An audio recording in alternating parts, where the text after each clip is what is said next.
Okay, so just to put this on record, your take-home quiz will be, the due will be moved to Friday instead of tomorrow at 6 o'clock. And the other take-home quiz will be moved, although I haven't posted it yet, it will be on Sunday, 6 o'clock. And then for next week, as I said a while ago, we will have, I will record the classes, and I'll make it available also to those who want to attend the sessions. I would encourage you to attend if you're not doing anything anyway. You may do so, but it will not, there will be no attendance check. Okay, this will not be taken against you if you're not able to attend. And I'm going to also post the session in our Canvas.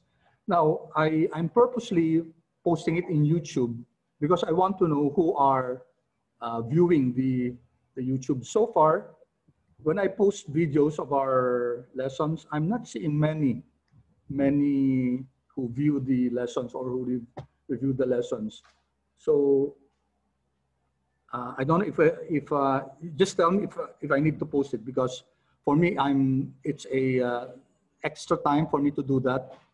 And then if anyway you're not viewing it, then I might not as well post that if you don't find that useful. Okay, so utility lang naman tayo, no? So if you're not going to view it, hindi nyo naman papakinggan yung record natin, hindi ko na lang ipopost kasi sayang din yung oras ko. Okay? So ganun na lang. So by ano na lang yan, siguro by request na lang or by quote-unquote demand. If you feel that you need that, then I'll post it. But I hope you really view it, guys. Kasi tinitingnan ko yung mga pinopost ko via YouTube. Ang nanonood lang, 2, minsan 1, minsan wala pa. So parang sabi ko, is this a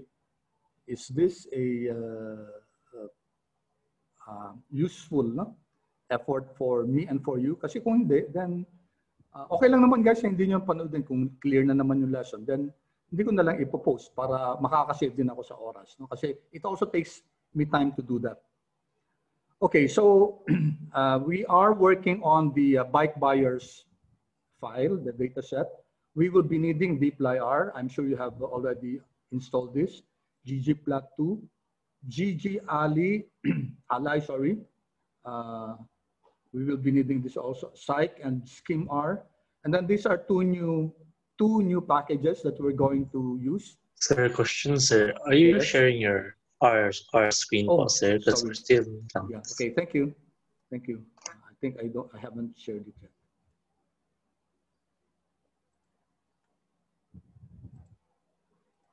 Okay, can you see it now, guys? Yes, sir. Okay. So the packages needed, this RMD file, guys, has been made available for you.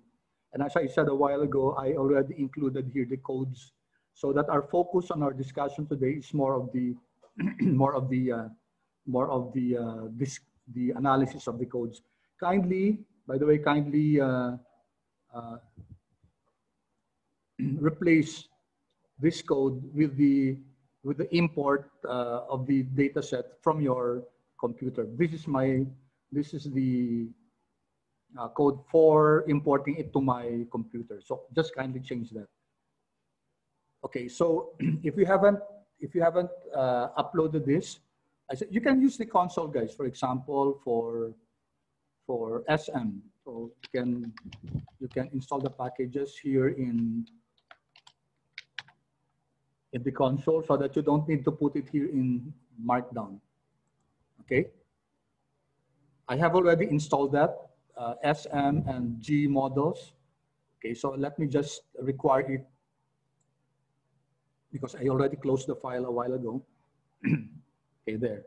I'll give you a few seconds, guys, to make sure that the packages are installed. And please give me feedback, guys, kung na-install na si SM and also G models. I'll give you a few seconds to do that, please.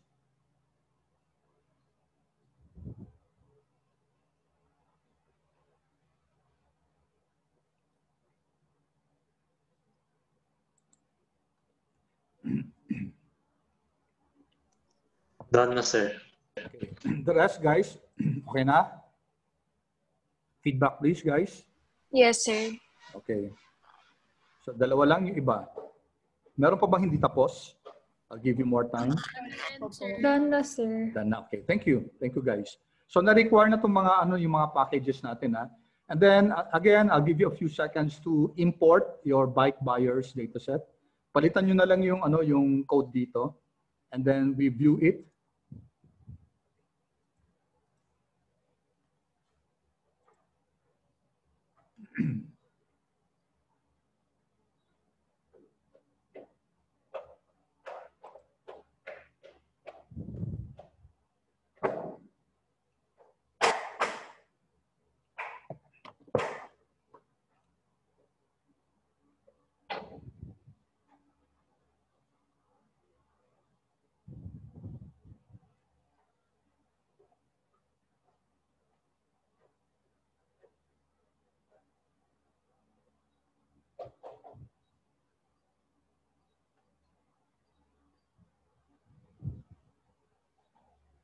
Okay, guys.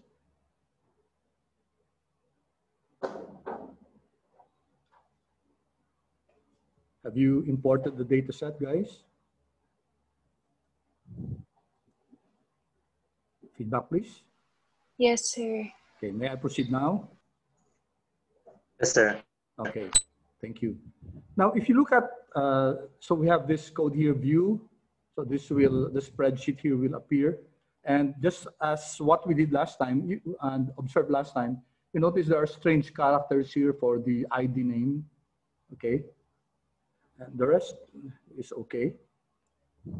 So we will change this. We will work on this.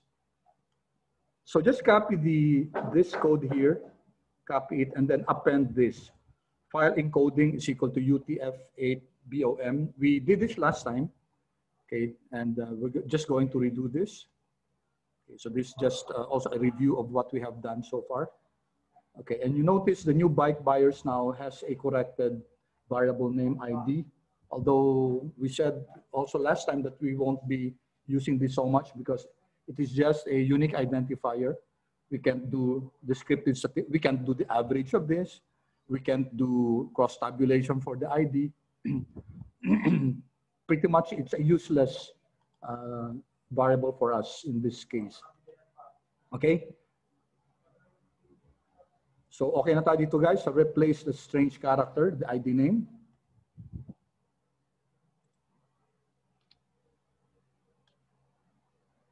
Yes, sir. Okay. All right. So these are codes that will allow us. We have already done the view. Maybe I'll just erase this. Don't need this. Okay, the head will, will give us the first six items. Okay, first six. If you want the first 10, then comma 10, and then the class, guys, will give us the. Okay, it's a data frame, guys. Okay, data frame. Now, of course, we can convert it into a table, but not today. Summary will give us. Okay, so you see here some variables that we need to convert later because, for example, marital status, it's treated as characters. We perhaps would want that to be treated as what, guys? Guys, marital status as factors. Yes, correct. We would want this to be treated not just as characters, but as factors. So marital status, ID, here ID number. We don't need this actually. Marital status, gender, education. In fact, last time, even the children, guys, children, we can just treat that not as a quantitative variable, but as a factor. Now, in certain instances, you may wish to use children as a quantitative variable. For example, in regression, you may wish to know if the number of children is related, for example, to poverty.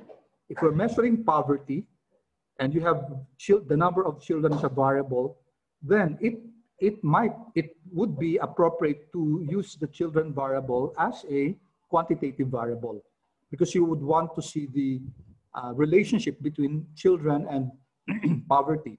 But in this case, we might not be using children as a predictor, for example. We may or may not, but in this instance, we'll just use it as a factor.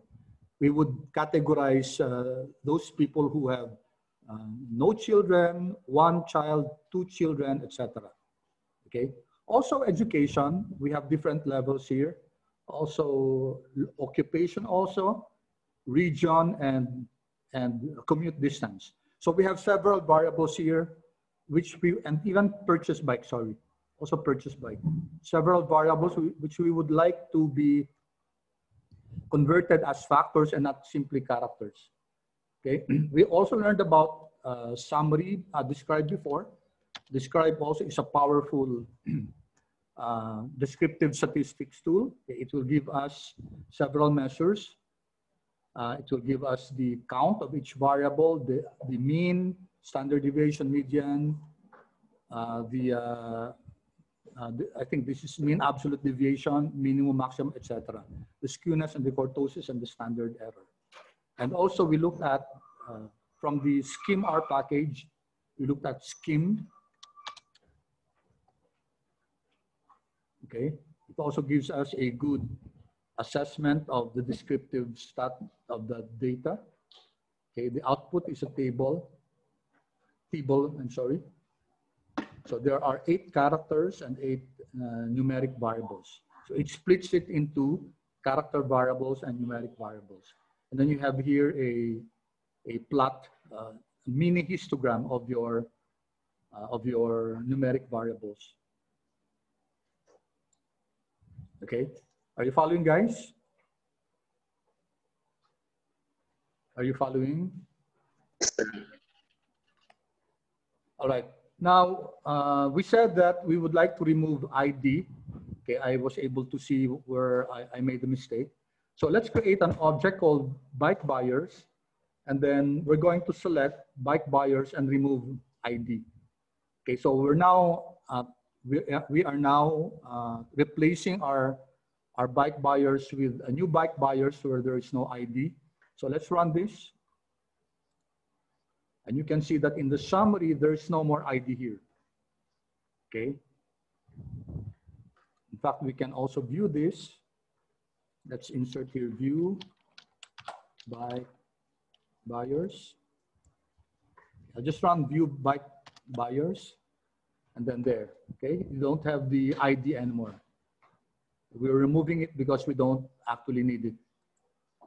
Okay. Now, this is what I mentioned to you a while ago. We can convert some of the character variables into factor. Okay, so I placed here marital status to be converted as factor.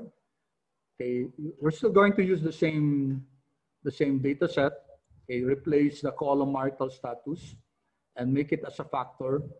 Okay, make it as a factor. So what will happen is that it will replace these variables and it will make them not as character, but rather as factor. Okay, guys? So these are the variables that we want to be converted as factors. And then I inserted here the structure of the bike buyers. Let's run this and see what happens. Okay, so now here we have, all right, those variables which were originally characterized as characters are now factors. Okay. So si marital status factor na siya, 2 levels, si gender ganun din, si children, okay, etc. Okay, any questions so far, guys? One disadvantage of this way of learning R is that nadidiminish yung learning process kasi hindi kayo yung nagsusulat ng code. But I hope, guys, in your time outside, you practice writing also the code. Okay? And I think this is clear to, I hope this is clear to all of us. Okay, this is your data set. And then the dollar here, we know, chooses this particular variable. Okay? And then we're going to replace it as factor. Okay, hold on.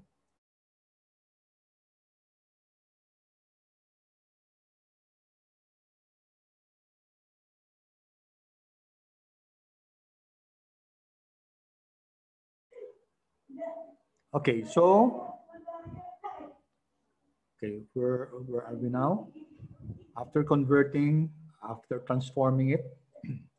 Okay, we started last time with doing univariate. When you say univariate, that's one variable. We looked at a particular variable, and today we'll end in multivariate. We're going to compare those variables. So far we have examined univariate data, which means we're inspecting one variable or one column at a time, okay? And we said that there are two types of variables for numeric. It's either discrete or continuous. Okay, so in our case, what are the discrete and continuous variables? How do we know that a particular quantitative variable is discrete or continuous? Sabi natin, pag discrete, yung integral yan, yung counting ginagawa dyan, binibilang natin, while yung continuous, mini-measure. Okay, so let's study first yung income variable natin. Okay, so this is definitely a continuous variable. Okay, hindi naman natin, technically, pag sinabi natin binibilang natin yung pera, kasama din yung mga decimals, no? Hindi siya yung counting talaga na 1, 2, 3, 4 na integer. Okay, so we looked at the central tendency, which is ano yung mga central tendencies? Mean, median, mode. Okay, so first we summarize ito, yung summary ng income natin. We see here the minimum and the maximum. And first, this is the first quartile, the median, the mean, and the third quartile. And kita natin si mean is to the left of median. So indicating that may mga data tayo na medyo nasa, yung concentration natin nasa kaliwa. No? Kasi yung mean will bring the data. Kung ano yung mean, guys, ibig sabihin, dinadrag ng data natin, in this case, to the left. Kasi yung median, yung pinaka nasa middle portion. So kung yung mean to the left of the median, ibig sabihin nun, maraming data tayo na nasa left of the median. Okay, and then we're doing here a box plot. Sabi natin, a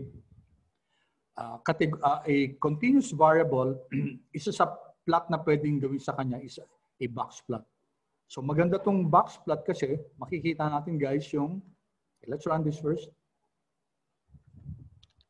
Okay, first, ano nga pala to? So we're using dplyr here from the dataset bike buyers, and then we perform ggplot. Ang nasa Y natin is the income, and then this is our geom box plot. Ang fill natin, color gray. Okay, yung line ng box plot natin is color black. And then we title it with income distribution as a title. And yung y-axis natin, income. And then we use the classic theme. So let's run this.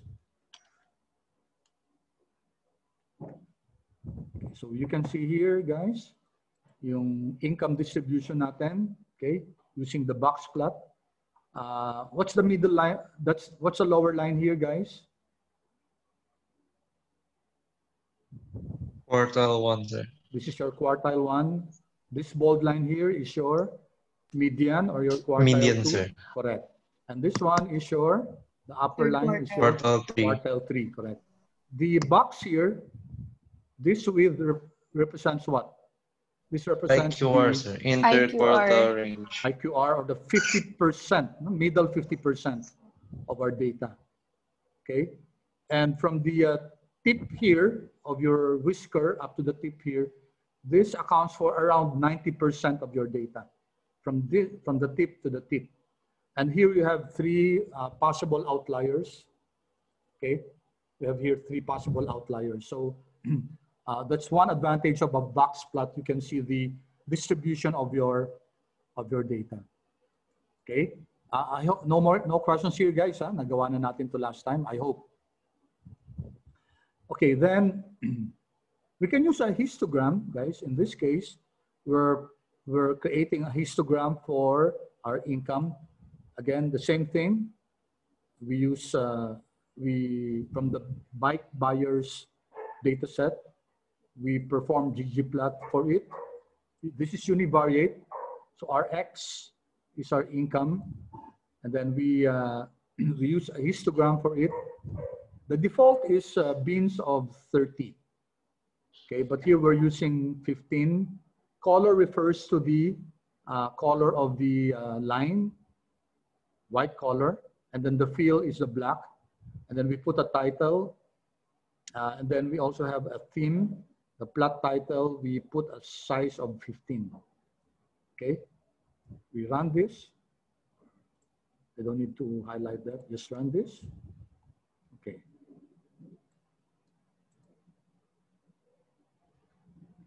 Right, had we used a bin of 30 guys, so let me, which is the default 30, it would not have given us a,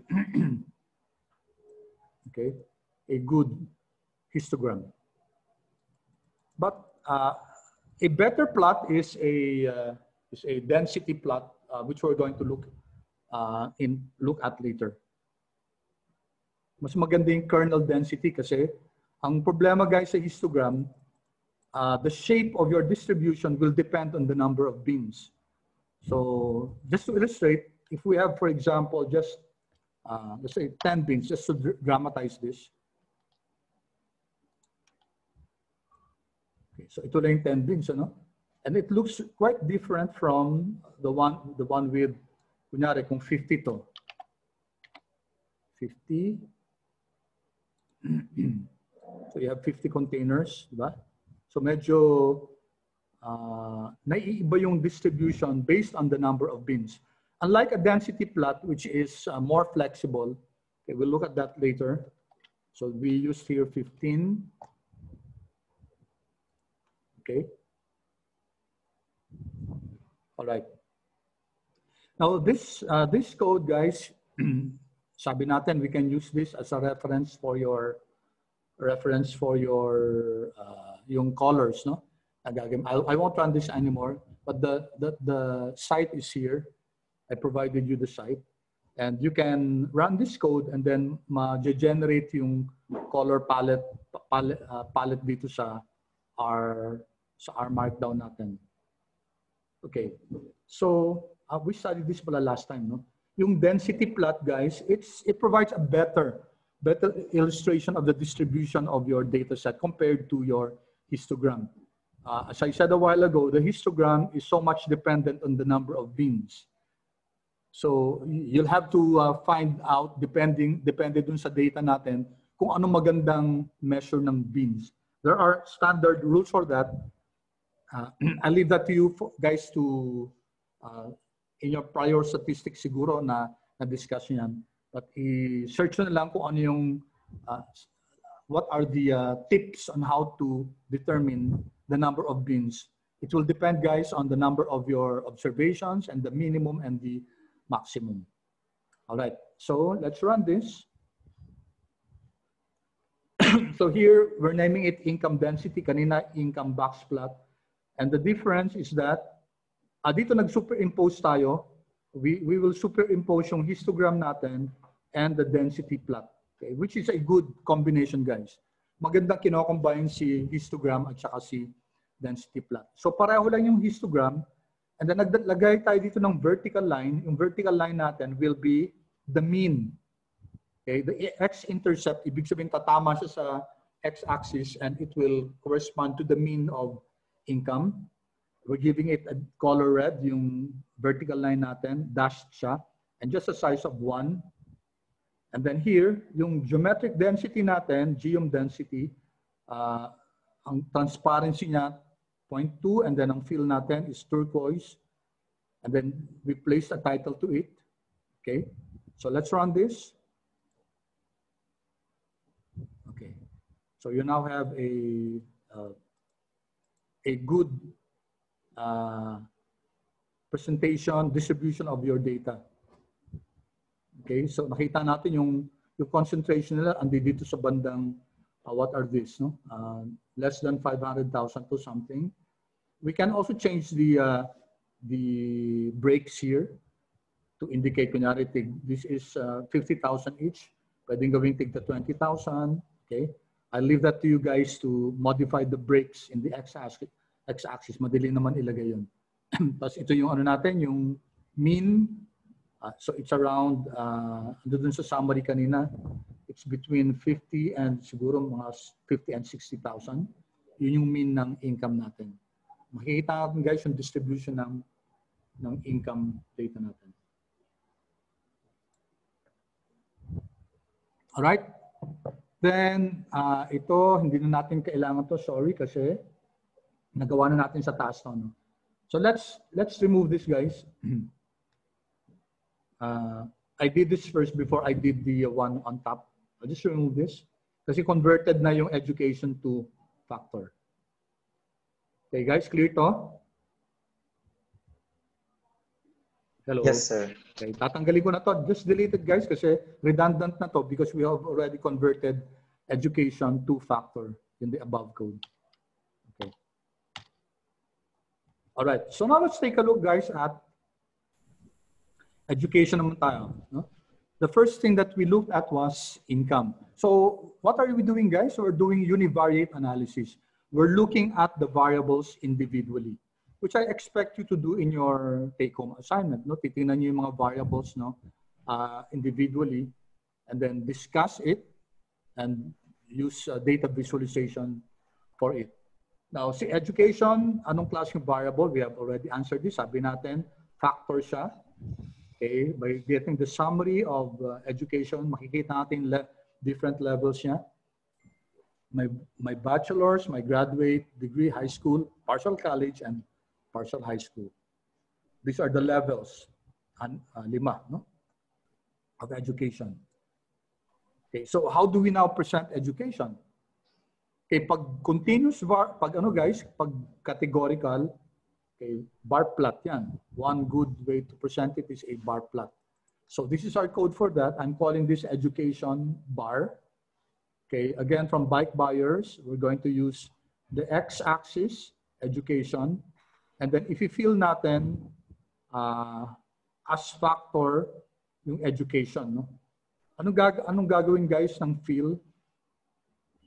Dito sa ggplot, pag sinabi nating feel is equal to as factor education, what will this do? Anyone? What do you think will this do? Okay, experiment nyo guys kung tanggalin natin to, no? Kung ano yung mangyayari. Let me just run this first. So ito yung shape natin, G yung bar. And then magma-manual tayo, guys. Skill, fill, manual. Take note of fill. Kasi pwede rin skill, color, manual.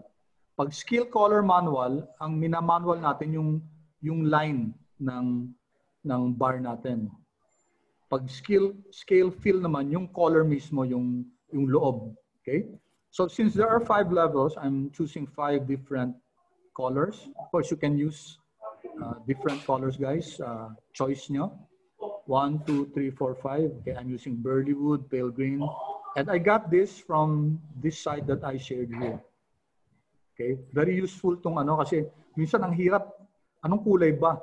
And then may ano na doon, may parang swatch na siya, may kulay na siya, may palette na siya. So you can easily choose kung ano yung color of your choice. And then we're going to put a title. Okay, we already ran this before. So, okay, so there.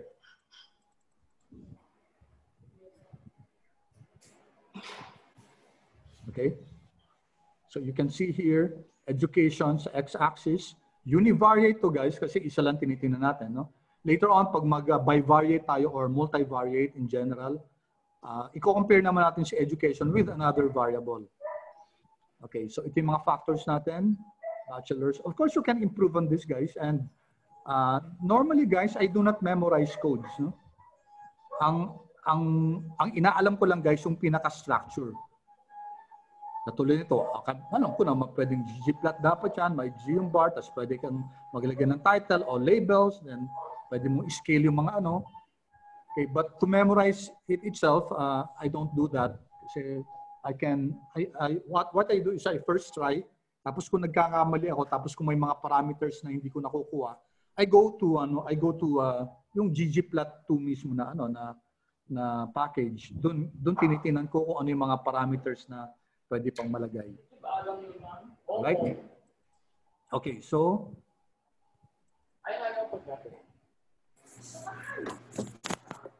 then let's go to so dito, anong difference ito, guys? Hindi ako naglagay ng annotation dito. So what's the difference here? ggplot. Okay, G yung bar, scale, and ito. Naglagay tayo dito, guys, ng text, no? Okay, so this, and then plus this. Sometimes it's best, guys, to put a title here. Okay, kunyari, lagyan natin ng pangalan to, kunyari P. So P as the name of the object. So itong buong to, guys. And then para pagdating dito, P plus yung nadagdag na lang. Ito lang nadagdag, di ba? Ito. So magiging P plus this code. Kasi yung buong P, ito yon, which is the same as this other lines. Kuha niyo ako, guys? Yes, kuha. sir. Yes, sir. What I was saying is that assign, actually nag-education bar na tayo, no? So pwede pala natin magamit ito. Sorry, may pangalan na pala. So dapat ito, ano na lang, bali education bar plus, ito na lang. No? Let me just illustrate that para clear. Insert R. Kasi we have already this object, no? Education bar. Control C, Control V. So we have this object. Tapos dadagdagan lang natin ang code na to.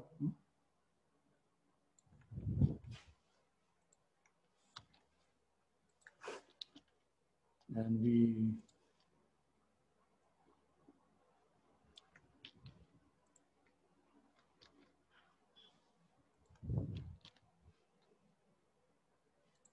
all right.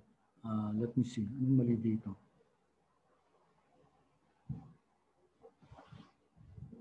P plus. Wait.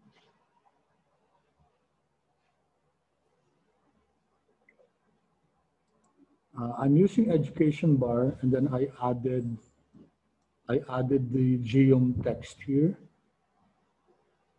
Kasi pareho naman yung okay.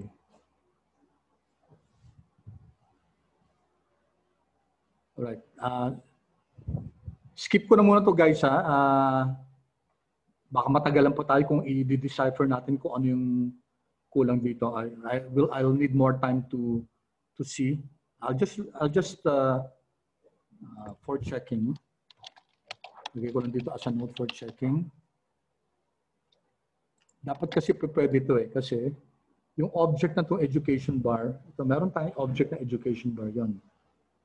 Okay, and then to that education bar, I'm going to insert this geom text.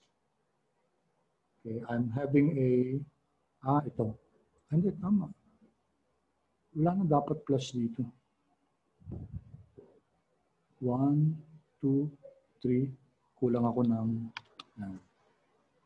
1, 2, 3, 1, 2, 3. Kulang ako ng ano. Okay. This should work. Okay. Pareho lang siya, no? There. This was what I was saying, guys. Okay na to? Galing ko na for checking. Okay, guys, clear tayo?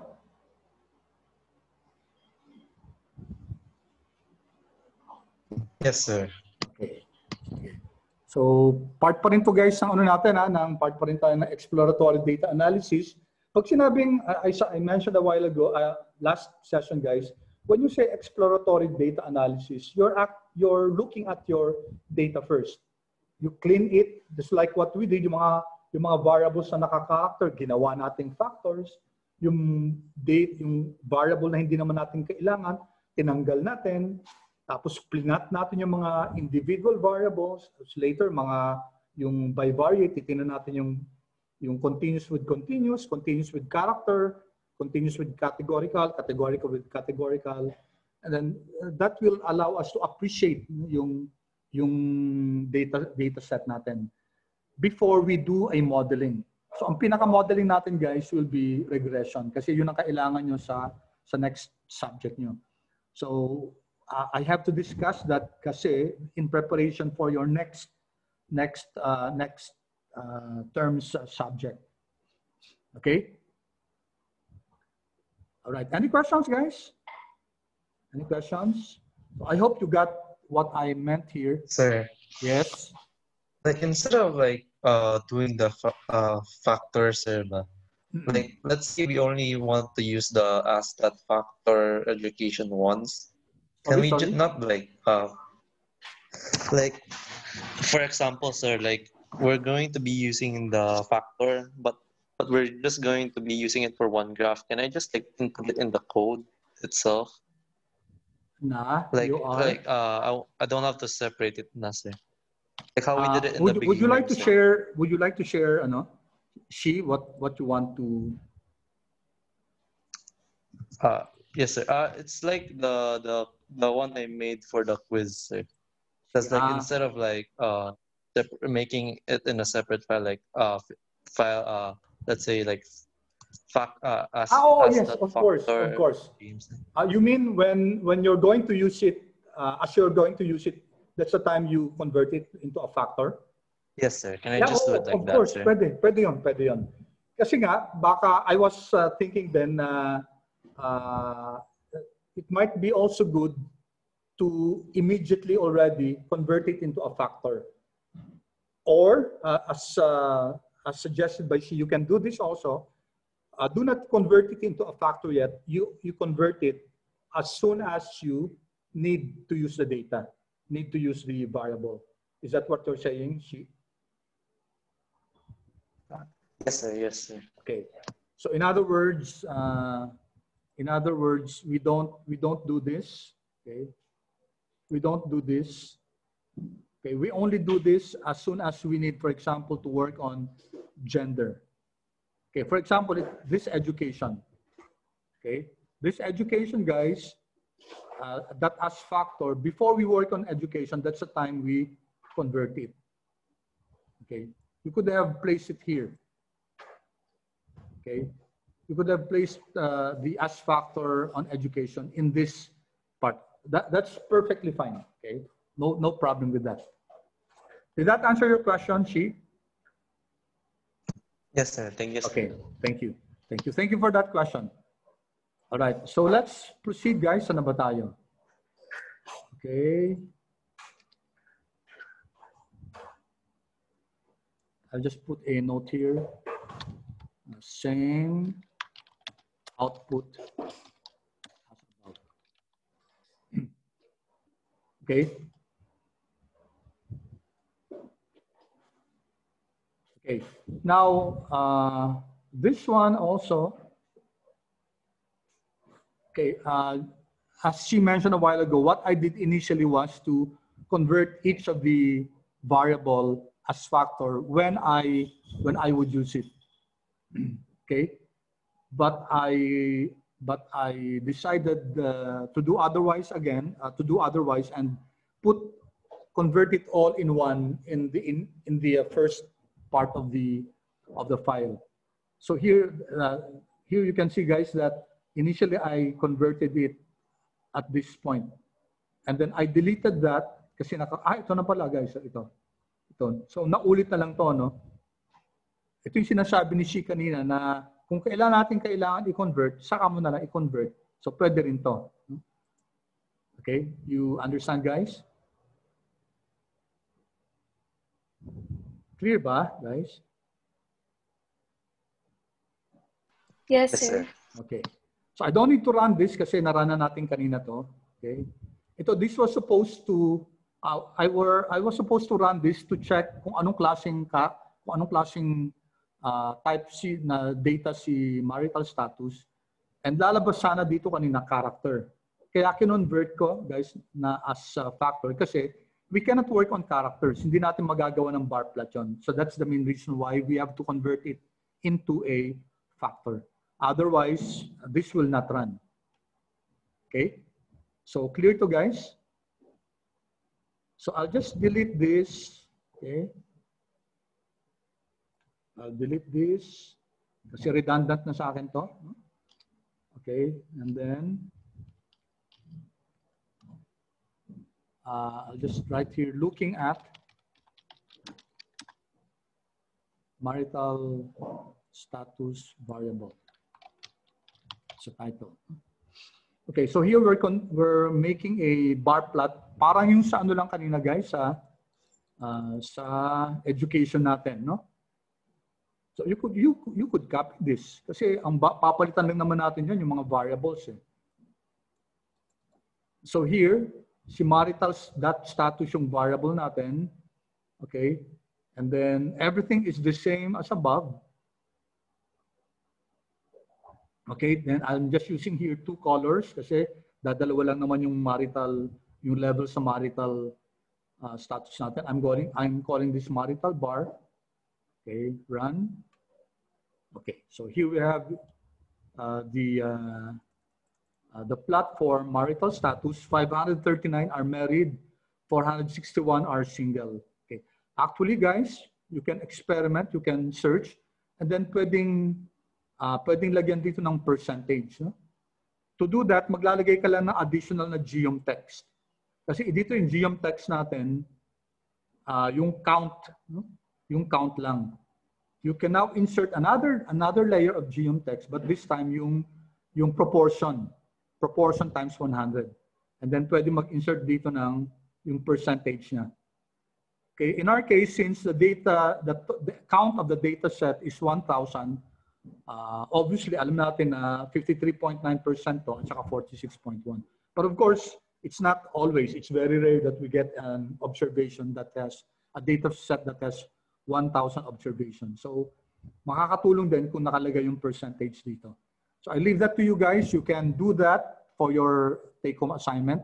I'll give extra points for that kung maglagay din kayo ng geom text for a categorical variable na may percentage dun sa bar plot. Okay.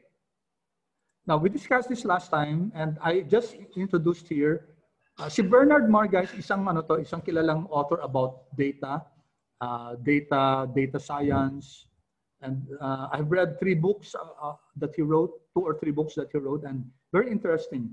So meron siyang site, ilalagay ko lang dito, guys. I leave that to you for your perusal. And these are other sites that tell us that it's not good to use pie charts. May mga specific instances lang na dapat natin gagamitin si pie chart, and that's not many. Okay? So karamihan, guys, talagang hindi dapat ginagamit yung pie chart. As we discussed before, very poor tayo sa pag-judge ng proportions when it comes to pie charts, no? Okay, so I won't run this. Rinan natin to last time. Okay, and then we said pag i-run yung pie chart, kailangan naka-table yung data natin. So let me just run this para kita natin. Okay. So this is married. Okay, and this is single. And you can just imagine pag marami pa siyang levels, medyo mas mahirap yun. And very poor yung presentation niya. We tend to be very, to make wrong conclusions about the proportions when it comes to pie charts. Okay, so pinakita lang natin to. So ggplot, guys, I find it quite difficult to plot using a pie chart. Kaya nga pag pie chart, guys, nagbe-base R lang ako. Ito lang ginagamit ko, yung pie table. Okay? Kasi dun sa mag-polar coordinates ka pa sa sa ggplot, kaya medyo mas in that regard, guys, I don't recommend you to use pie chart using ggplot. But of course you can. No? Of course you can. And then here, okay, ito naman yung variable, yung children naman, no? Anong klaseng variable si guys, si children?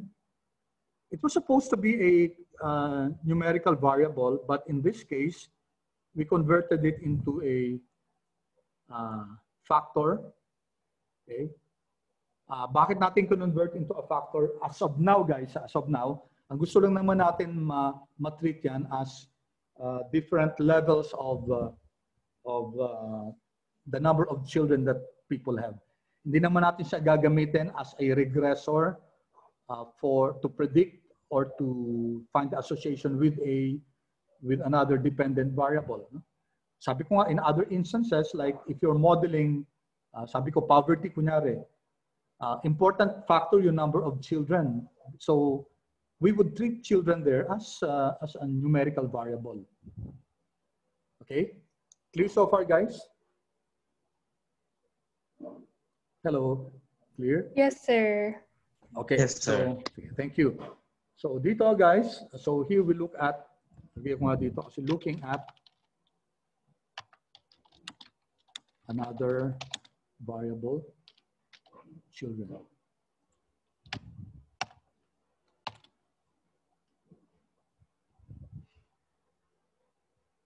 Alright, dito, sinamari natin, tapos print natin dito yung si children using,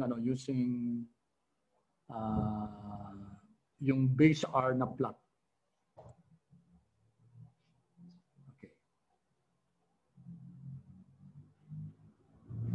Okay. Of course, you can modify this. You can put here also the quantity, the count, and also you can vary the colors. Okay, I leave that to you guys.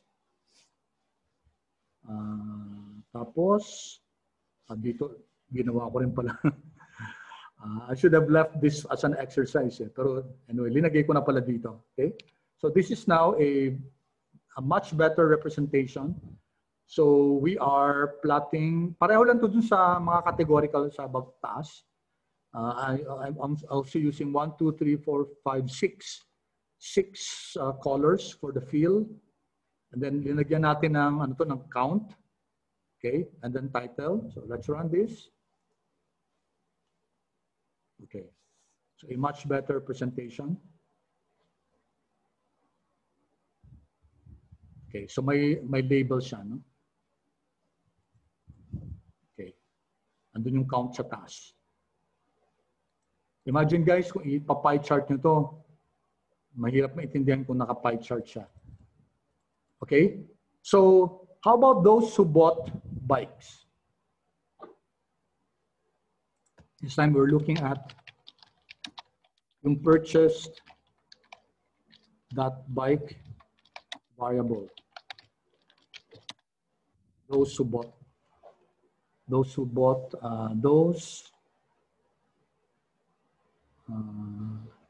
okay, wag na yan. Kasi merong hindi bumili dyan. Alright, here, ano ginawa natin dito? Nag-create tayo ng object from bike buyers. Filter natin sa bike buyers yung mga nag-purchase ng bike. Yung mga yes lang. No? So here we're creating a new data set called bot. Tapos yung laman nito ng data set na to guys, yung mga bumili lang.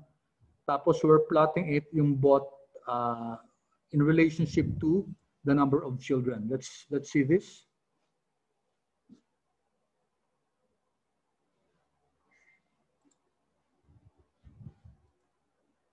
Okay.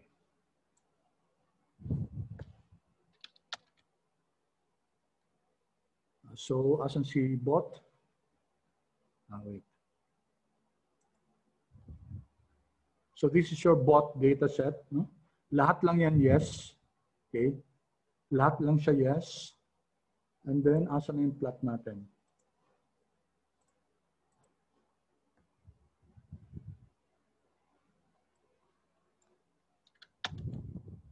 Okay.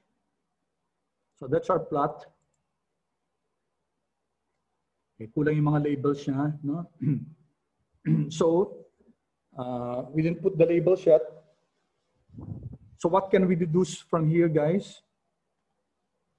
What can we deduce from here? mas maraming bumili ng bikes guys na walang mga anak, no? So 1 or 2, pareho sila. But you notice guys, habang dumadami yung mga children nila, kumukonti yung bumili ng bike.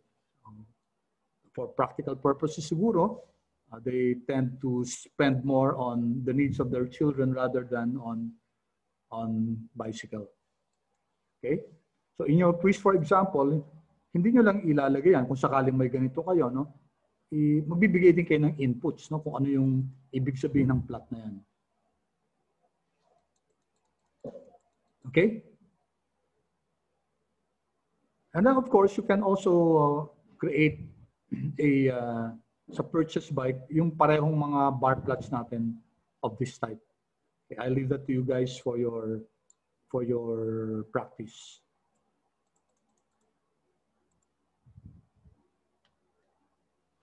Okay, how about this? Commute distance naman. Tingnan natin itong buyers natin. Commute distance, ano to? Okay, so dito guys, sinitingnan natin kung for example, this person number 1, okay, gumagamit ba siya bumili ba siya ng bike? Hindi. Ang commuting distance niya is from 0 to 1 miles. No? So we have this variable that plots yung commuting distance niya with kung bumili siya ng bike. No? Okay, so let's look at that. All right, so what are we doing here? Maglagay na lang tayo dito ng annotation. So we're creating a bar plot. So create a bar plot.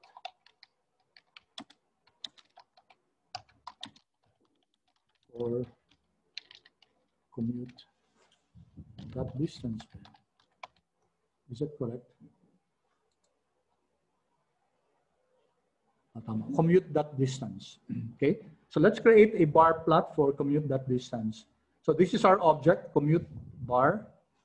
Again, from the bike buyers, we do a GG plot.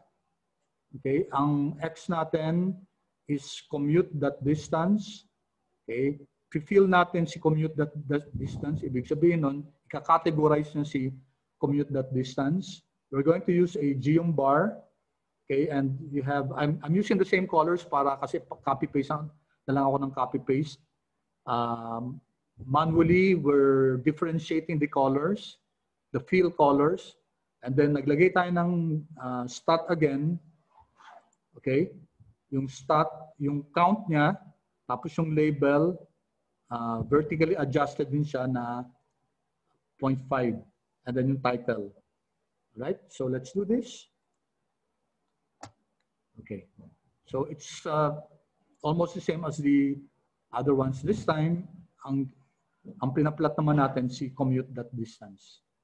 Okay? So we notice guys that dito makikita natin na a majority is 36.6%.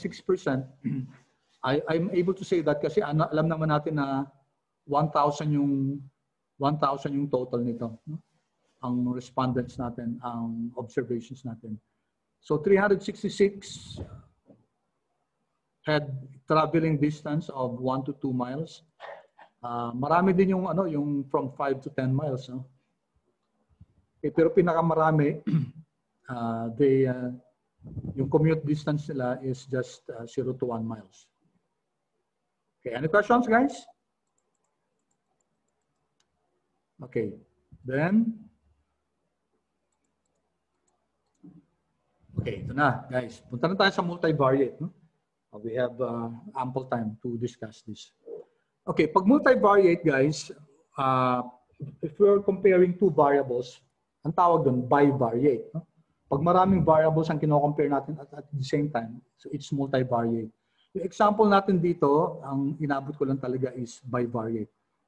Okay, so panay bivariate to. Pero pag alam naman natin gawin sa bivariate yan, then it's also to do that for multivariate. Okay, multivariate analysis looking at more than one variable at a time. So let's compare this time income and education. May relationship ba? Si income at saka education. So far, ang tinitingnan lang natin guys kanina, we look at income alone as a univariate variable. education alone as a univariate variable. So sa quiz nyo, mag-univariate kayo at saka mag-multivariate din kayo. Alright? Okay. There's a very interesting function, si by. Okay, I'll just write it here. What happened here? Okay. Dito ko na lang i-run siya by. Okay, you can do the same. Ito. So this is the by function. Galing siya sa tapply. It's an object-oriented wrapper. Parang summarizer. We learned tapply and apply during the first weeks of our discussion. Some groups reported on that. Tapos ito guys yung yung code, no? By, and then your data, then indices, and then a certain function, and then may simplification tayo. We'll just make it as basic as possible. Data, and our object, normally a data frame, pwedeng matrix then, then index, then function. Okay, so let's take a look at our code. Okay, ito guys. So by, okay, by, i-compare natin si income, okay, at saka si education. And then using summary. And then here, using yung function natin mean at saka yung median. So we're going to compare income and education in terms of yung summary niya. Diba yung summary stat guys? Ito yung yung minimum, maximum, first quartile, second quartile, third quartile. Ito average lang. And then median. Okay, let's run this one by one. Control Enter. Okay, so you'll have here, okay, several instances of education. Okay. Education as compared to bachelor's, graduate, high school, partial college, and partial high school. Okay, clear to guys? Okay, let's see what this tells us. Okay, yung income daw ng mga bachelors is anong makikita natin sa kanya? In relation to income, yung mga bachelors, ang minimum nila 10 million, ang maximum 150. Okay, ang median nila 60,000. So this is just looking at the bachelor's income, no? Minimum nila 10,000 and then mean is 62,876. So among this okay, among this levels ng education guys, si graduate yung pinakamataas na na average. Okay? Pero yung median niya with bachelors and graduate pareho lang. Yung mga partial high school, sila yung pinakamabababa, no? In terms of income. Yung maximum nila, sila din pinakamababa. Okay? Clear to guys? So dito sa buy, we are, okay. Anong ginagawa natin dito, guys? Sinummarize natin dito, okay, by income yung mga education. Now question, will it matter guys kung magkaiba yung direction niya? Will it matter? So, copy natin to just to illustrate the point. Control C, and then I'll put it here. Control V. And then I'm going to put here education, Control X. Dito ko siya ilalagay. Control B. And then put here education. Okay. What will be the result, guys? Okay. Ano nangyari?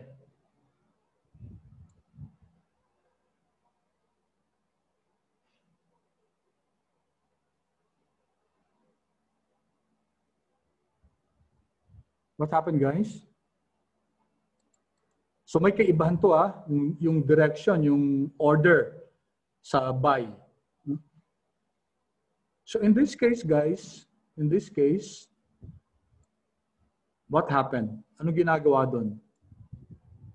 Still here. Ano wala na?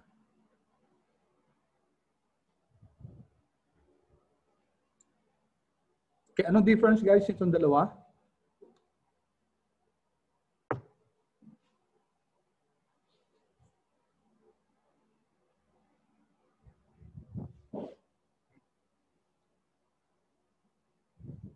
Guys, no difference? Sir, it grouped the education by income level. So indicated, sir, kung how many yung bachelor's graduate degree per income level. Okay. Dito ang ini-split natin, guys, yung yung education. We split education by income. Okay? Tama, guys? Kuha. Now, anong difference nito? Dito sa income at saka ano? Notice dito, guys. What do you notice? Wala ditong first quartile. Walang second quartile. Why? While here, guys, dito sa una, meron. Oh, diba? Tama, guys? Bakit ito yung una, guys, merong mga quartile? You know why, guys? Kasi nga si income, guys, this is a numerical variable. So inuna natin si where we are grouping, no? Si income in terms of summary. So si income in terms of summary, pwedeng magkakaroon niya ng ng mga quartile measures kasi nga si income is a numerical variable. While in this case, yung inuna natin si education in terms of summary, walang yan. Wala siya, hindi natin pwedeng kunin yung first quartile niya, second quartile, third quartile. Hindi pa pwede. Bakit? Kasi education is a factor. Ang pwede lang natin gawin kay education is to count it. Gets, guys? Kuha? Guys, importante kung ano nauuna, no? Si income, pwede natin kunin yung summary niyan. Kaya nga yung plot niyan, yung mga first, second, third quartile, etc. ni income. And then, classified siya by education. Kuha nyo, guys. Ito naman, kukunin natin yung summary ni education. However, si education hindi siya numerical. Kaya ang magagawa lang na summary niyan, yung count lang. Kasi factor lang yan. Bibilangin lang niya. In terms of in terms of income. Clear yan, guys? Okay, ko lang dito note.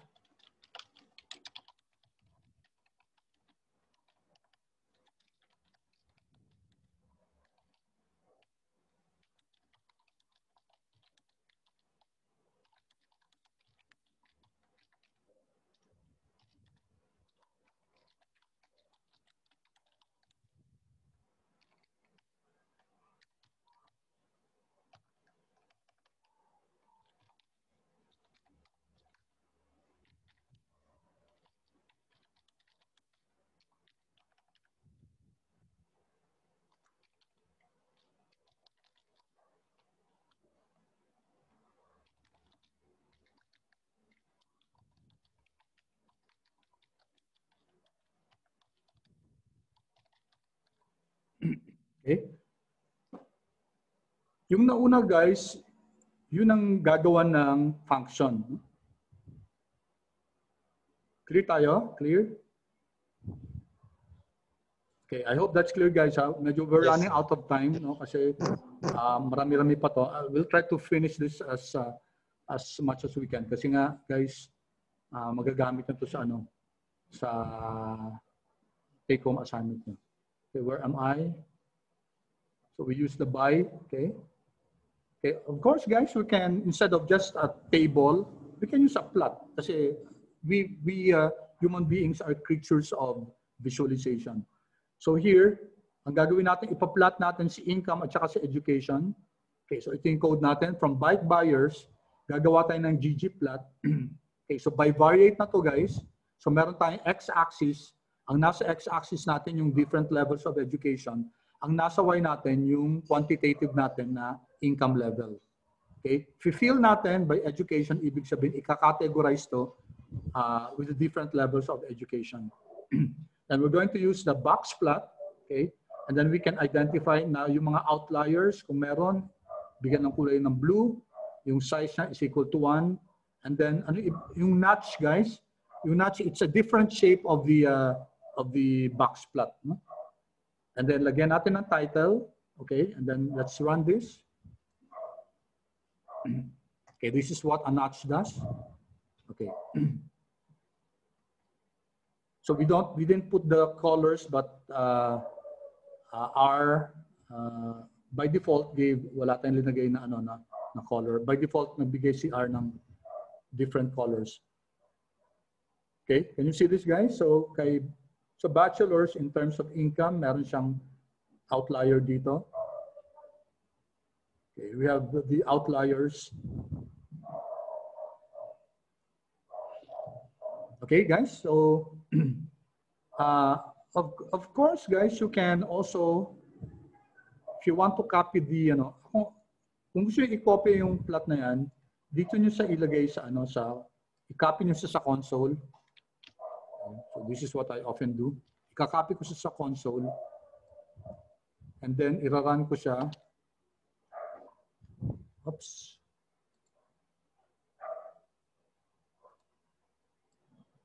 Okay. Yan.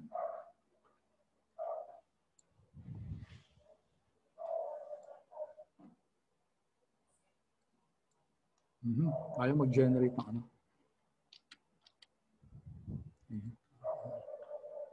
Gawa ko ng object na P1. P1. Ay, meron na pala. Yung object na yun na pala tayo.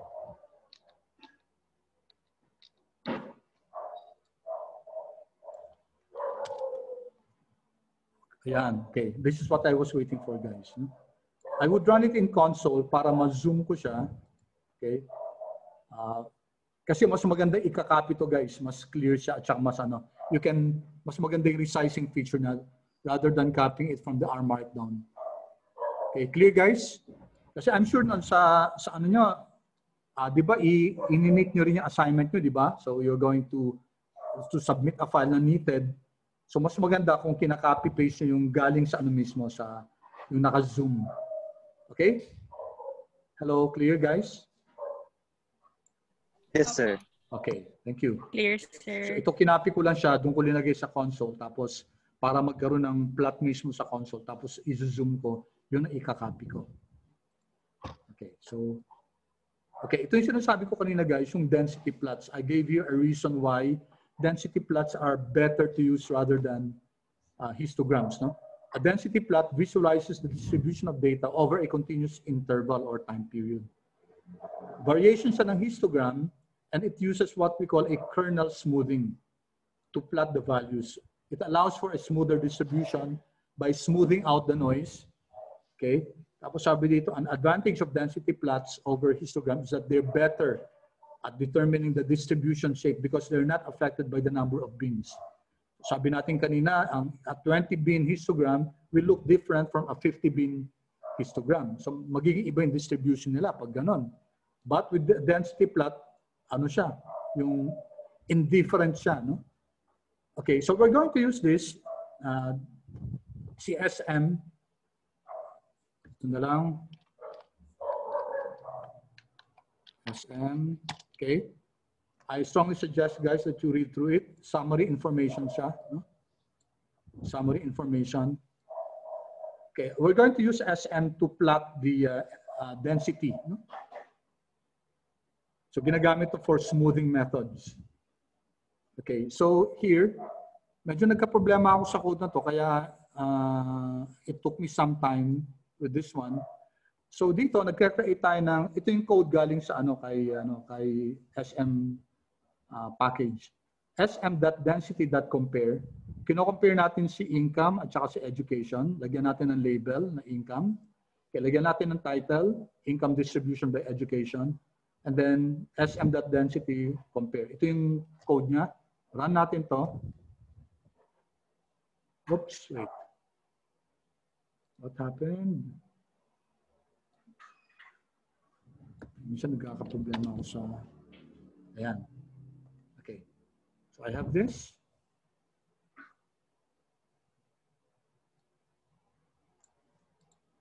Ayan. Okay. So this guys is our density plot. No?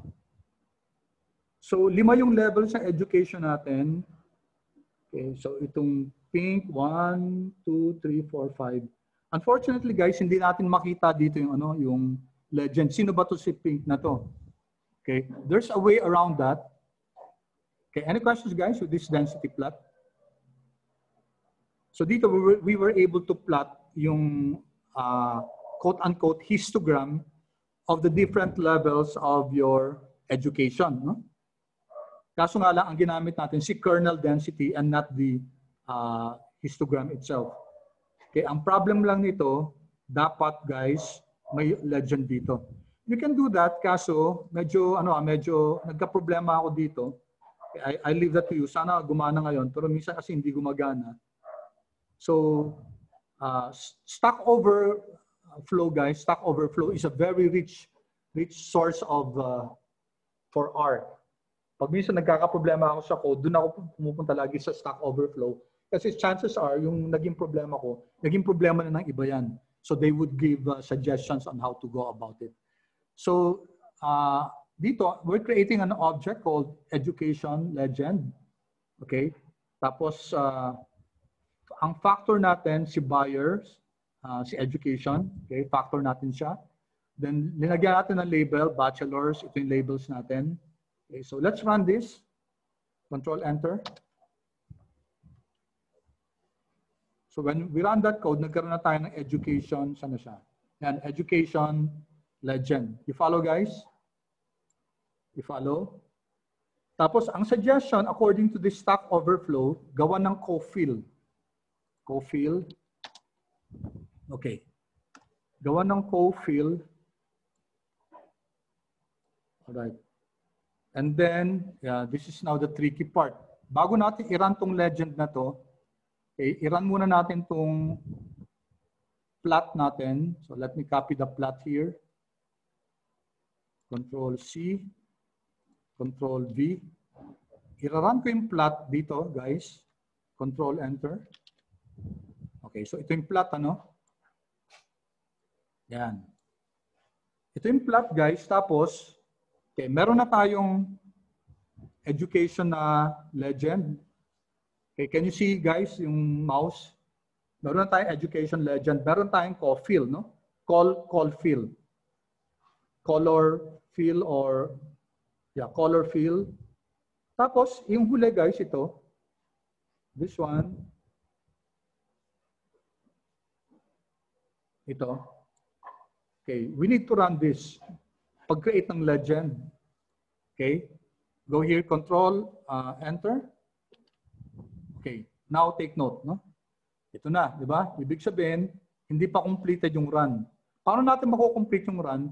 Kailangan dito tayo pupunta sa plot natin. Notice guys that you now have a live na ano natin yung what's this? Crosshair natin. So, supposedly dapat pag hinighlight ko to guys, dapat yan. Yun ang naging problema ko. Dapat pag hinighlight ko yung plot na yon guys, dapat lalabas yung yung legend natin. Itong education legend. Okay, unfortunately, it's not happening, no? Dali. One last time. Tagapi ko kapag gustong tagapi ko pa nagiging problema to eh. Yan. So i-run ko ulit yung plot. Okay, yan yung plot. Tapos, sige, subukan ko nga i-run to sabay-sabay. Control Enter. And then dapat, ayun, ayaw guys eh. Dapat i-highlight natin siya dito. Tapos dapat lalabas yung label dito. So I'm having a problem with that. So maybe you can help me also decipher what's happening. Okay. So, okay. Clear guys, clear? Itong portion ng code na to dito, it's supposed to create yung density plot natin using the SM package. Okay. Tapos lalagyan natin ng legend using this code. Unfortunately, nagka-problema, no? Hindi lumalabas tong legend eh. Okay. So anyway, I'll still continue deciphering what happened here. Pag nakuha ko, ipopost ko kagad. Of course, guys, since hindi ko nakuha doon yung sa SM package, ginawa ko na lang sa ggplot, no? So gumawa akong density income education. Ayaw doon sa SM package. Sige, dito na lang, no? Okay, so ang ginawa natin dito, si income, yung nasa X natin, nasa X-axis si income. Tapos, ang fill natin sa geom density si education. Meron tayong transparency na 0.2 lang. Tapos, may color yung outline, may color din yung fill, may title. So, let's run this, guys. Let's run. Okay. So, we have this density plot. Yan. Tapos may may legend. Kaso nga lang hindi siya kasing ganda guys ng no. I prefer sana yung yung sa SM density ito.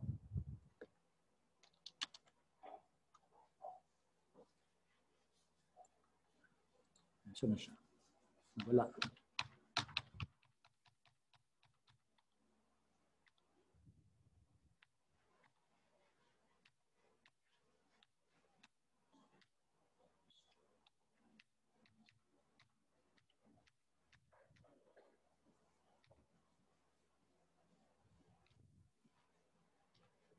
Anyway, I prefer the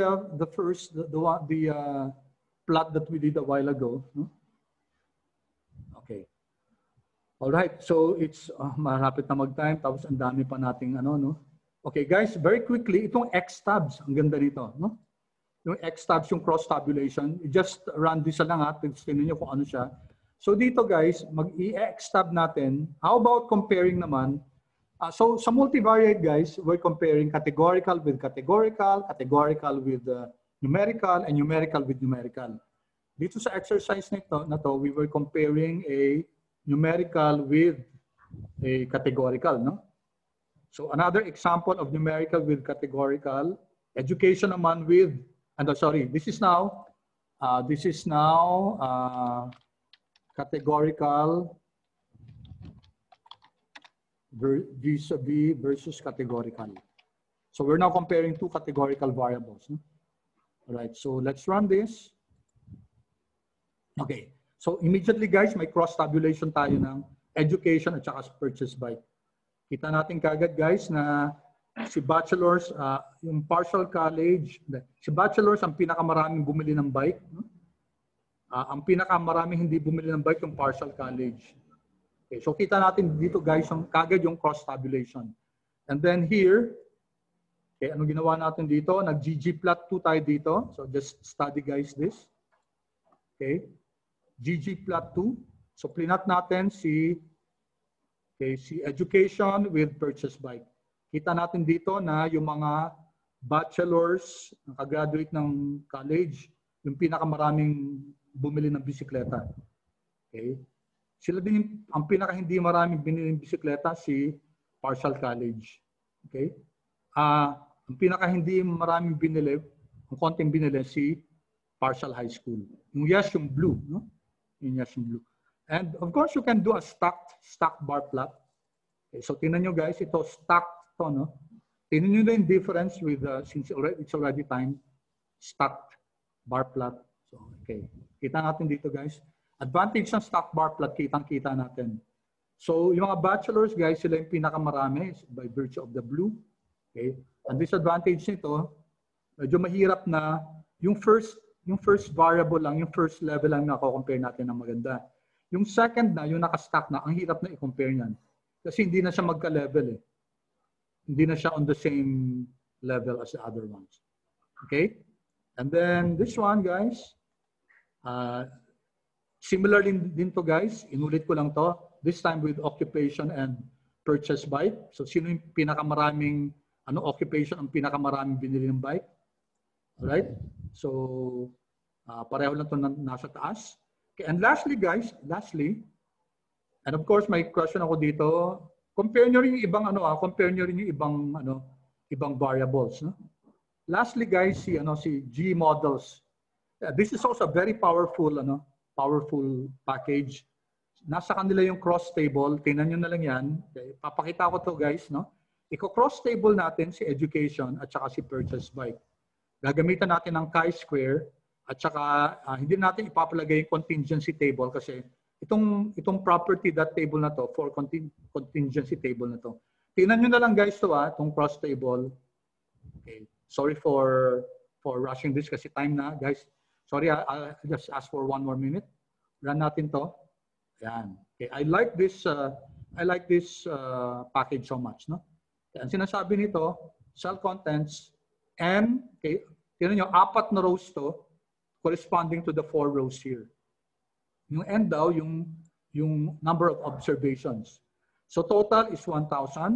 Andito sa rows natin yung education. Andito sa columns natin yung nag-purchase, no and yes. So for bachelors, 137 yung hindi bumili, 169 yung bumili. Okay? Total ng mga bachelors, 306. And it accounts for 30.6 of the total population. So we have here the chi-square, okay? Chi-squared stat.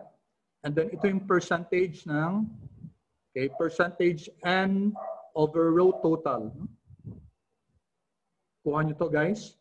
So ibig sabihin, 48% ang hindi bumili compared sa 48% hindi bumili kasi row to, no? 55% bumili para sa bachelors. Ito naman, 26% yung bachelors na hindi bumili compared to yung mga hindi bumili. 35% is yung mga bachelors na bumili compared to the other educational levels. Ang pinaka-importante dito, guys, itong p-value na to. No?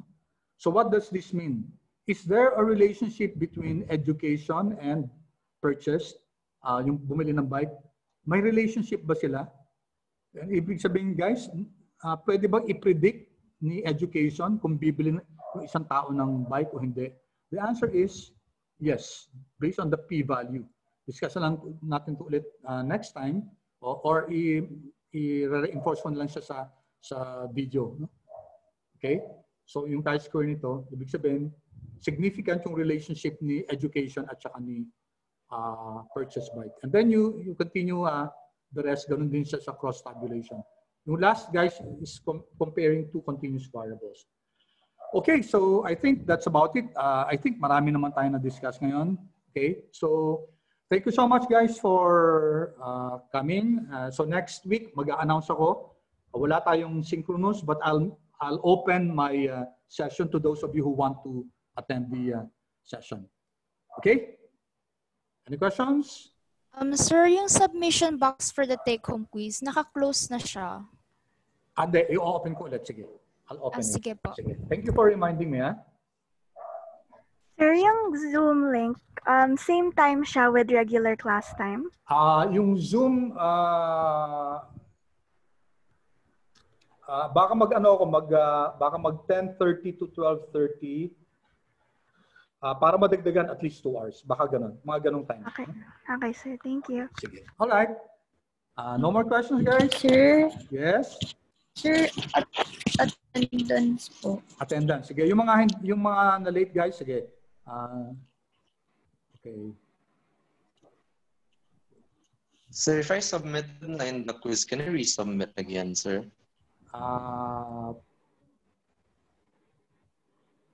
What do you mean resubmit? Like, let's say I submitted yesterday since I thought the Sige, deadline was... sige, I'll allow you. Oh.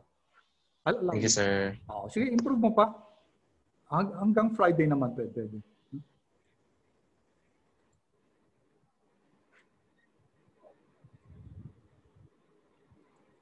Hello, sir. Yes. Dali, attendance. Pwede Dali lang, po ha? ba mag-attendance for Aaron? Sandali lang ha, sandali lang. Kasi nagkakaproblema ako dito sa... Ba't hindi ko ma-share yung ano? Sige, sir. Hindi ko ma-share yung screen. Sige, sino na lang? Ako na lang mag-ano. Sino yung attendance? Okay. Although hindi yung nakikita yung screen kasi hindi ko nagkakaproblema ako sa sharing ng screen. Sige, sir. So, sino? Leong Aaron, sir.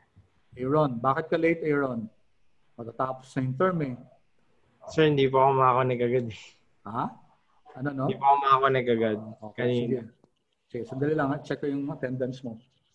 Hindi mo na ako makikita. Malapit na. Matatapos yung term natin. Ikaw rin, mamimiss mo yung discussions natin. Hindi, sir. Hindi. Okay, sino pa? Aaron, meron pa? Crystal Sorry, sir. Crystal, family Tan. name? Tan. Okay, sige. Crystal, na-check ko na rin. Aaron, na-check ko na. Okay? Thank you, sir. Alright. Sige. Sir. Okay, sige. Sir, me also po, Justin. Sino? Ho, Justin!